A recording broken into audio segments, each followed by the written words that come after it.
多层红豆饼在亲戚家吃过一次就上瘾了，食材和做法都超简单，一起来做吧。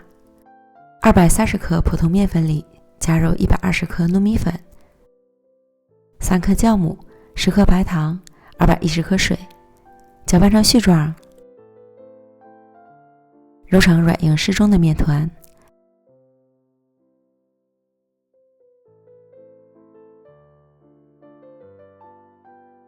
盖好休息10分钟，然后将面团移到案板上揉匀揉光滑。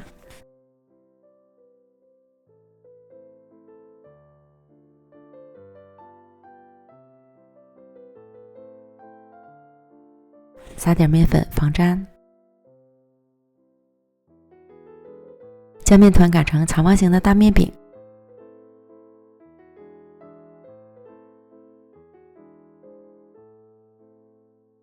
厚度约3毫米，在2/3处铺上蜜红豆，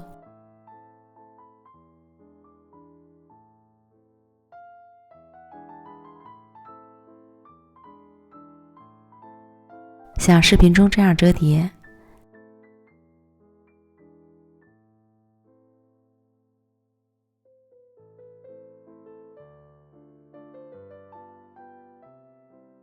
再次重复以上步骤。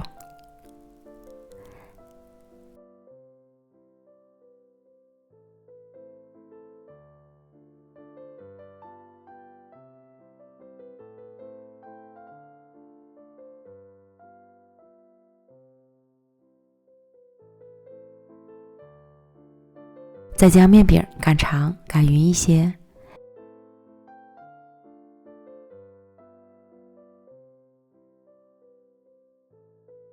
想要分层效果好，最好切去4边，切掉的边料可以直接揉成小圆饼，再均匀的分成长条，依次摆好，盖好保鲜膜，醒发半小时。拿起生坯，手感发青就说明发酵好了。电饼撑开小火，预热刷宽油，放入生坯，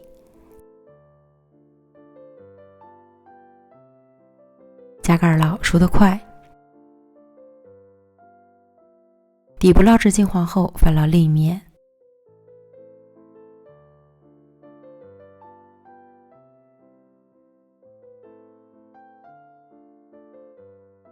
另一面烙至金黄，再次翻面。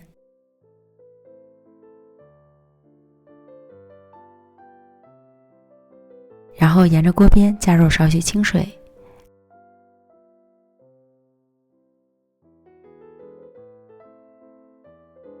盖盖儿，待水分收干，就熟透了。出锅。